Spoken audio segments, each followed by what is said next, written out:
sur l'île de Calypso.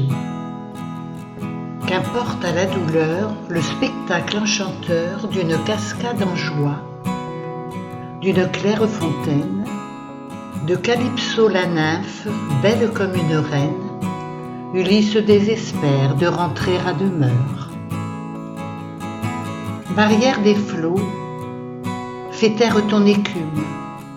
Je languis de revoir ma femme, mon fils, ma patrie. Ulysse, dit une voix douce et attendrie. Cesse ton désespoir, sèche tes yeux de brume. Tu peux t'en retourner. Ingrat, quitte mon île.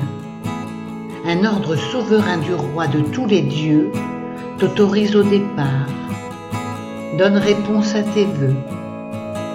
Construis un grand radeau, je t'offre l'eau tranquille. Des outres et des urnes utiles à son voyage, Ulysse prend la mer, heureux comme un enfant. Dans la voile tendue, Éole, le dieu des vents, le pousse vers Ithaque, sous des cieux sans orage.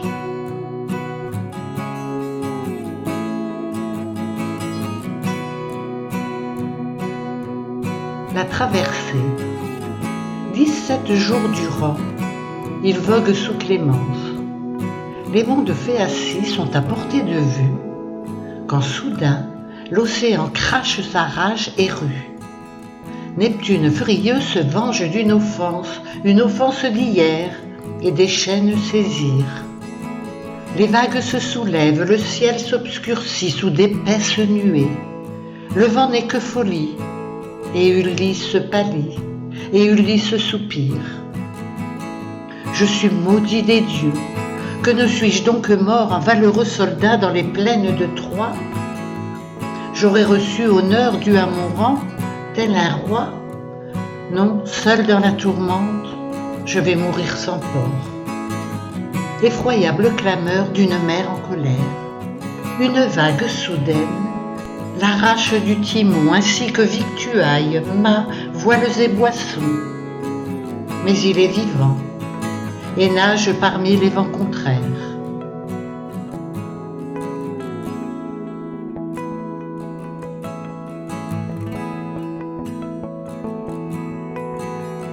La belle Ino.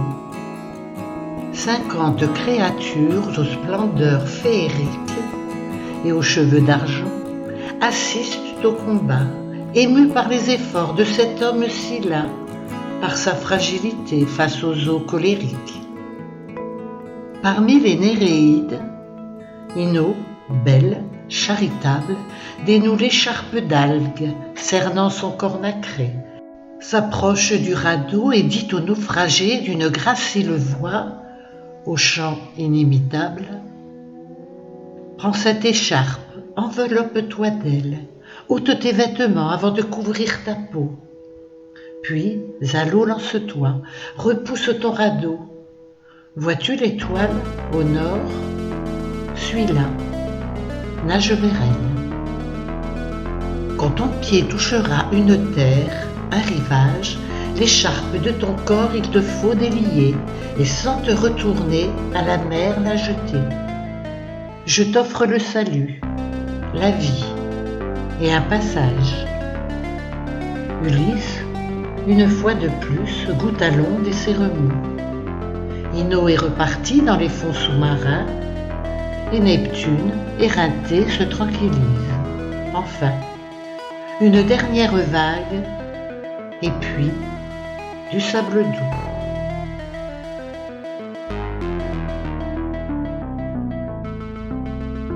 Oubliant la fatigue et les jours de tristesse, il retrouve vigueur, mais aussi l'espérance.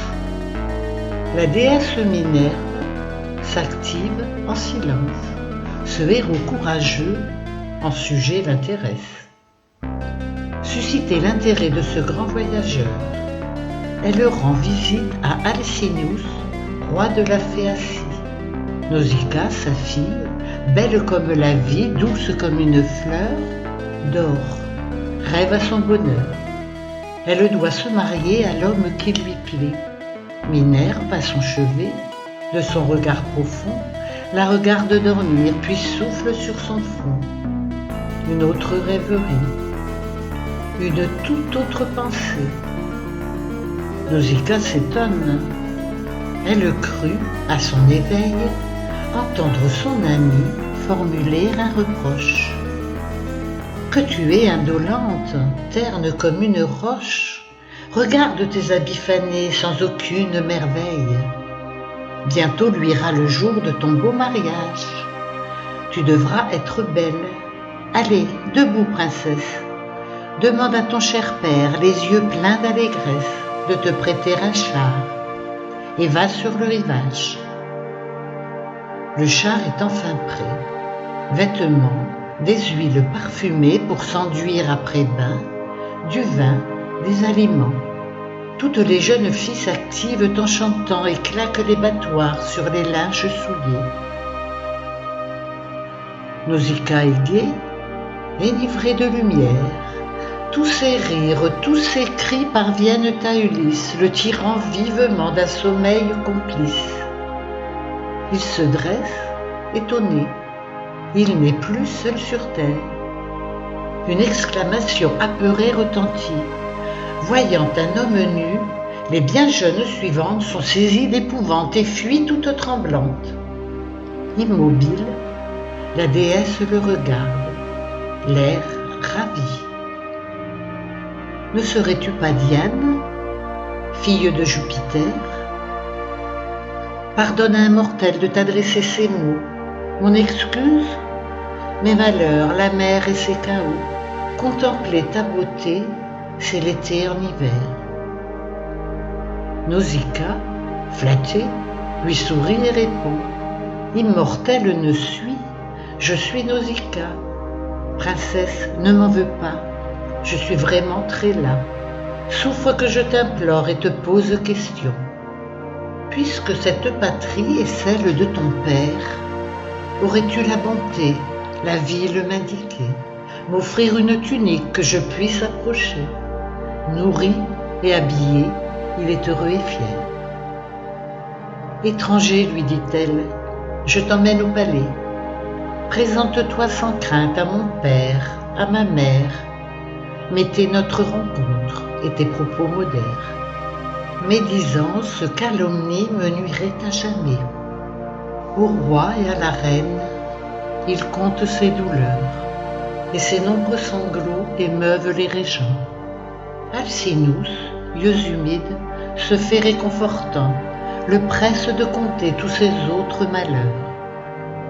Pénélope, Télémaque, son peuple, sa patrie, leur souvenir le blesse, l'attriste et le hante. Ô épouse adorée, ne cesse pas l'attente, dit-il en un murmure. Je rentre, je suis en vie.